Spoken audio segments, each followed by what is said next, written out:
Hello and welcome back to World of Tanks Bootcamp with Zethika. In this episode I'm again going to go through my thoughts on taking calculated risks while we get ourselves a mastery badge in this little beauty of a tank, the Tier 6 American tank destroyer, the Hellcat. Now most of you are probably aware of the Hellcat. It's a beautiful little tank and it is most certainly something that got as itself a little fear factor going on. Now, in my opinion, the best part about the Hellcat is not so much its gun, which is quite obviously rather nice, but rather its ability to dictate all of its engagements nearly without flaw. Already, at this point, I'm thinking to myself, there is not really any tanks that can get up to the hill and still pose a threat to me before I get up there. So, I'm thinking that instead of going over here, playing defensively, which I might have done if there had been faster tanks against me, I'm going to go over here and play rather aggressively. I'm going to pull out a bit of both psychological warfare and actual warfare. I'm going to be denying them this area. By going over here, what I mean, let's take a look. What I mean with that is that by going over here, I'm telling them that if they get up here, they're going to get spotted instantly. And they, from experience, know that they are probably going to get killed from down here. Now, they don't know that there's not really any tanks over here. I only got this Churchill gun carrier and this T-34, so it's not really that big of a deal for them. But what it's telling them is that if they get up here, they're going to both get shot at from me and from down here. So all of the tanks down here who are still thinking about where they need to go is thinking that the hill is already lost. They see this Marder 38T, who's really rather irrelevant, and see that he's already nearly dead. So what they're thinking at this point is that they can't take the hill. They could probably take it if they put up a rather big fight and went aggressively over here, assisting this Churchill as fast as they could. But they're not going to. They've already lost their faith in this whole hill. Now the hill is very important in this map. It dominates the view, allowing you to take shots down on this forest and down the church and all of this whole little hillside here. Now, notice what I'm going to be doing. I'm going to be focusing nearly entirely on this Churchill. He's their biggest tank, right? Not in tire, but in health. And they got a psychological, they've got themselves a little psychological attachment to him. They're thinking that if he survives, it's probably going to go alright, right? But he's already dead. And look at this Natson. This is perfect. If there was still any dub left in them, if there were still any tanks here, they would see this and they would know that they've lost the hill. Not just psychologically at this point, but also effectively. They can't get up here. We've already taken it aggressively because I went over here. I goaded my team to go forward as aggressively as possible because everyone wants to get themselves a little bit of damage, right? Everyone wants that. Now I can make a mistake and go after this T40, but I only get shot once. Now at this point I was thinking that it was this Type T-34 here. Looking at the replay, obviously wasn't. It was rather someone. It was someone down here, on these hills. Now, this whole situation is rather awkward because, as I'm going to be noticing in a moment, our KV-1 and KV-2, the big two heavy tanks we got this KV-85 who's going to put up a brave fight, telling us that there's quite a few tanks down in this forest because he's going to get wrecked. But because these tanks over here are not really contributing anything, we can't make a push down here. I can't go down there. Obviously, there's quite a few tanks down the forest or over here. We can't really tell at this point. So, we can't, even though we've taken the hill, we can't really use it. Right? Because we can't push down. I could try and go over here, down behind these rocks, getting shot at all the while from over here. Or I could try and move over here, getting into cover from the church and these forests, but getting shot at from these hills over here. None of that's really so good. I need to keep my gun alive. I can only depend on my own gun, so I need to keep it alive and I need to keep it singing. Now this Panzer IV-H is thinking the exact same thing that I am. At this point I'm not really so certain, but this can't be happening. We can't really do anything against it, and it looks like I actually had Sixth Sense. Again, telling me that when I was here, that grill shot could have ended this game very differently.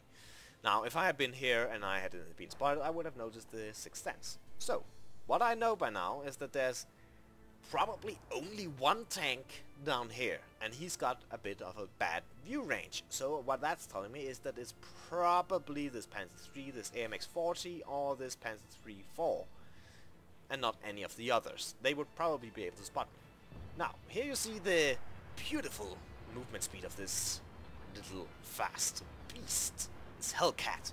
Now I'm thinking that I need to go down and assist the western flank, because at this point I'm thinking I need to go here, and I need to engage whatever is over here.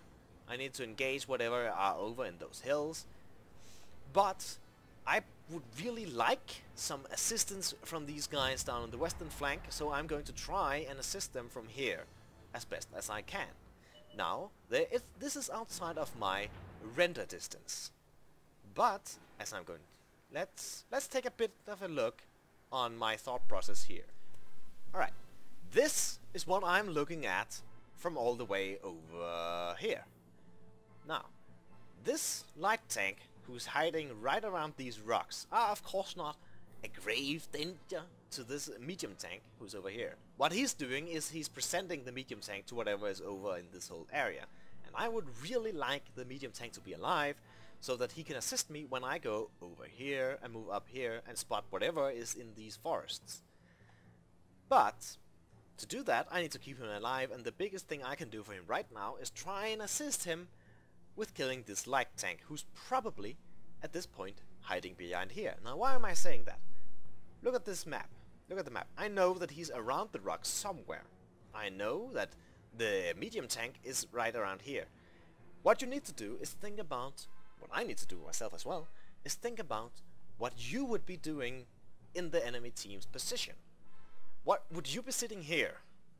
I wouldn't. I for certainly wouldn't, because if I was sitting there, this medium tank would simply be able to move over here and shoot at me with impunity. Right.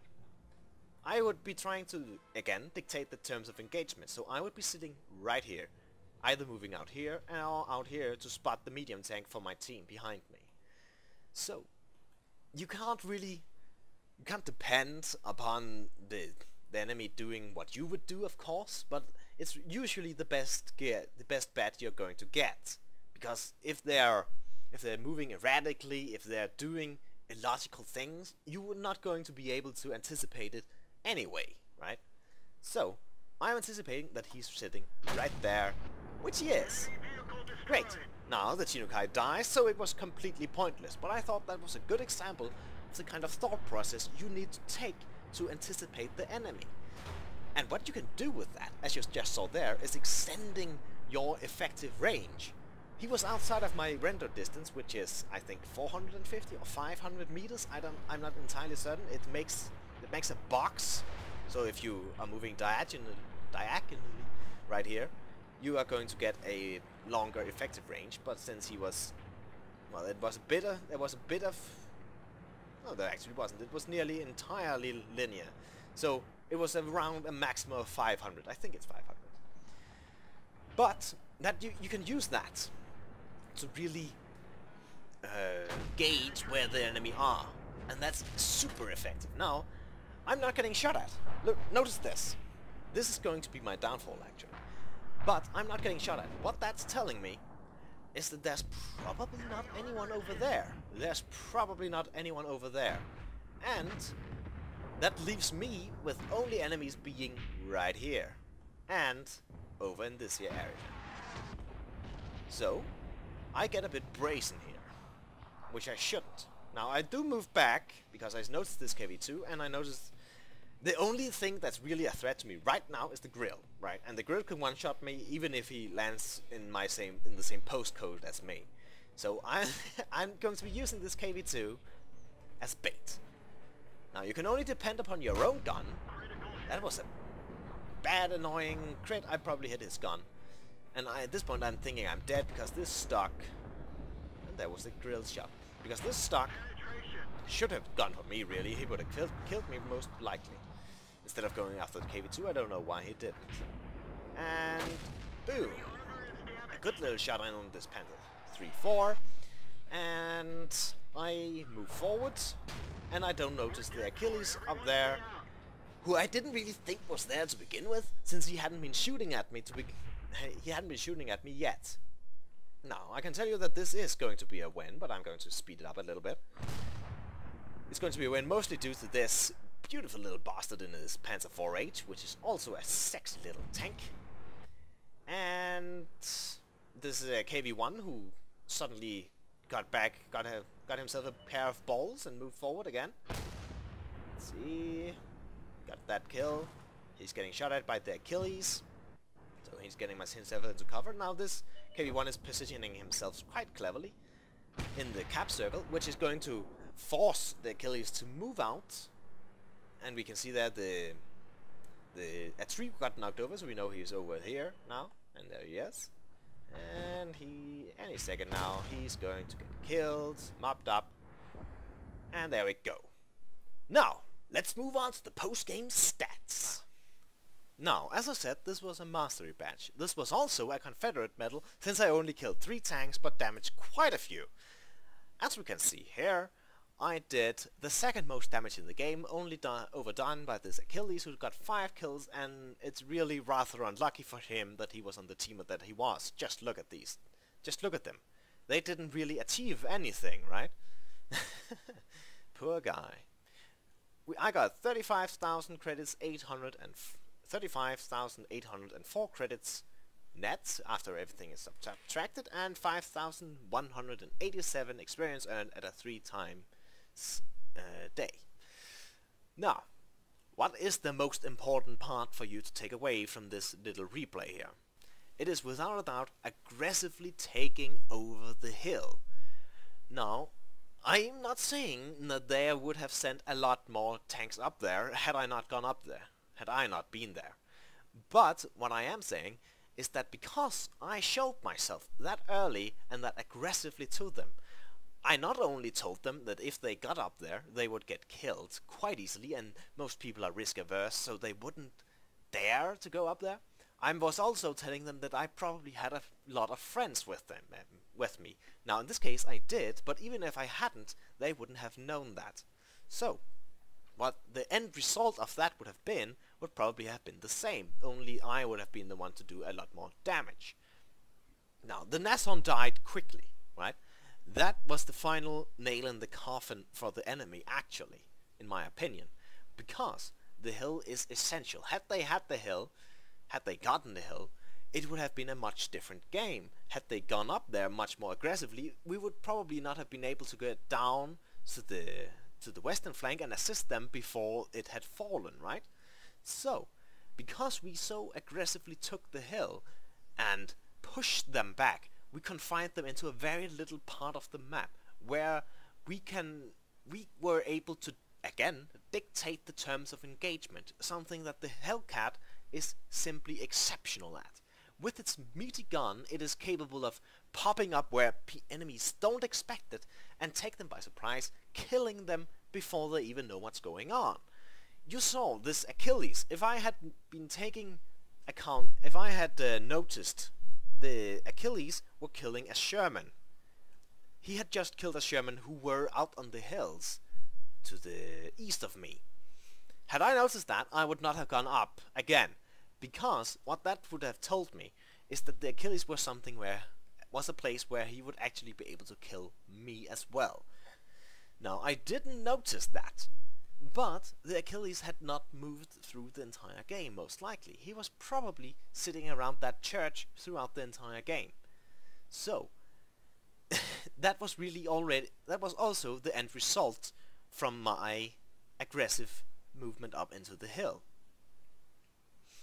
Also, the second part that you really need to take into account from this match, is the whole extending your effective range. The game's render engine prevents you from killing enemies beyond a certain range, right? Because you can't see them. But you can extend that by simply applying a bit of logic to the problem. Now this was a very simple case where there were not really anywhere else for the tank to be, right? But in more specific cases, you can simply shoot more shots. You're not really wasting that much time. And unless you're going to get spotted, you're not wasting any health either. To keep one of your friends in the game is much more valuable. While you can only depend on your own gun to really do the damage it needs, you can still depend on your friends as the KV-4 to be a meat shield, or to spot, or to flank flank the enemy, and that is that is extremely important. I cannot overstate. I know I've said this in the last 3 episodes, but still, I cannot overstate it, because you can't win the game by yourself, especially not in a Hellcat, because the Hellcat is, if you're going up against any decent player, he's simply not going to allow the Hellcat to get into positions where it can take advantage of its of its gun, right? They're going to put themselves into positions where the Hellcat has to expose itself. And in that kind of situation, it's going to lose. Because it is not a trader. It does not have a lot of health, it does not have any armor, and its gun is actually rather slow on the firing. So, if it gets up against say a Churchill in a city where it can't escape so easily, it's going to lose. That's as simple as that. And with that, I certainly hope you enjoyed watching me get myself a little mastery badge. Not the first time, but certainly one of the few times after I started playing, and it was very satisfying. I certainly hope you enjoyed, and I hope I'll see you back for more in the future. Please remember to vote, comment and subscribe, it does help a lot. And with that, have a good evening!